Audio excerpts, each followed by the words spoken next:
Good morning student. पर्यावरण की online class में आपका स्वागत है। आज हम पाठ 3 उत्तर का मैदान के बारे में अध्ययन करेंगे। इससे पूर्व के पाठ में हमने हिमालय के विस्तार और हिमालय के क्षेत्र में आने वाले विभिन्न पर्यटन क्षेत्र, पहाड़ी क्षेत्रों के बारे में पढ़ा। उत्तर का मैदान पश्चिम में पंजाब से लेके पूर्व में असम तक फैला हुआ है। आप इस मानचित्र में देख सकते हैं। उत्तर का मैदान पश्चिम में पंजाब से लेके पूर्व में असम तक फैला हुआ है। ये हमारे उत्तर का मैदान है। उत्तर का मैदान जो है उसके उत्तर दिशा में हिमालय पर्वतमाला, वहीं उसके दक्षिण दिशा में दक्षिणी पठार पाया जाता है। इससे तात्पर्य यह है कि उत्तर का मैदान जो है वो हिमालय पर्वतमाला तथा दक्षिणी पठार के मध्य में स्थित है। उत्तर के मैदान में नदियों द्वारा बिछाई गई मिट्टी पाई जाती है, जिससे ये बहुत ही उपजाऊ क्षेत्र है।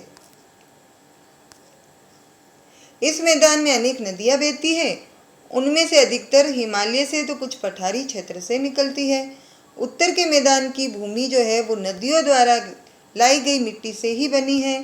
ये मिट्टी जो है वो इतनी बारीक है कि हम इसे जलोढ़, कांप या कछारी मिट्टी कहते हैं। ये बहुत ही नर्म, हल्की और उपजाऊ होती है, जिससे कि यहाँ खूब अनाज पैदा होता है। इसी कारण उत्तर के मैदान को भारत का अन्न भंडार भी कहा जाता है। जैसा कि आपने मानचित्र में देखा कि उत्तर का मैदान जो है वो हिमालय और पठारी क्षेत्र के बिल्कुल मध्य में स्थित है।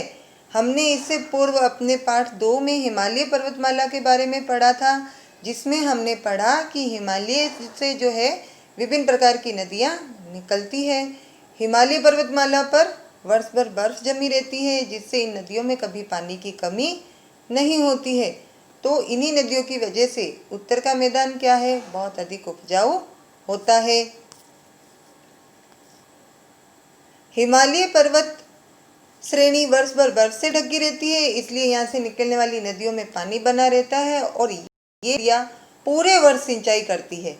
हिमालय से निकलने वाली जो नदियाँ हैं वो 3 मुख्य नदियाँ हैं, सतलुज नदी, गंगा नदी और ब्रह्मपुत्र नदी।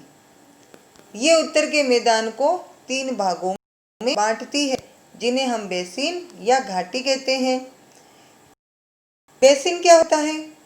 किसी नदी और उसकी सहायक नदियों द्वारा सींचे जाने वाले कुल क्षेत्र को, अर्थात उस नदी और उसके अंदर मिलने वाली सहायक नदियों द्वारा या उससे निकलने वाली सहायक नदियों द्वारा जो क्षेत्र सींचा जाता है, जहाँ उसे हम उस नदी का बेसिन कहते हैं। उत्तरी मैदान में वर्षा मानसूनी पवनों द्वारा होती है। तो बच्चों, आज के वीडियो में हम यहीं तक पढ़ेंगे। आज आपने उत्तर के मैदान का विस्तार पढ़ा, जो कि पश्चिम में पंजाब से लेकर पूर्व में असम तक फैला हुआ है। उत्तर का मैदान बहुत ही उपजाऊ मैदान है, क्योंकि यहाँ वर्ष भर नदियों द्वारा लाई गई मिट्टी बिछाई जाती है। इसे भारत का अन्न भंडार भी कहते हैं। ये मैदान हिमालय पर्वतमाला और पठारी क्षेत्र के मध्य में पाया जाता है। इस मैदान में 3 प्रकार की नदियाँ, सतलुज नदी, गंगा नदी और ब्रह्मपुत्र नदी बहती है, जो इसे 3 भागों में विभाजित करती है, जिसे हम बेसिन कहते हैं। इन बेसिन के बारे में हम अपने अगले वीडियो में पढ़ेंगे। सतलुज नदी बेसिन, गंगा नदी बेसिन और ब्रह्मपुत्र बेसिन। तो आप इस चैप्टर को एक बार फिर से रीड करना।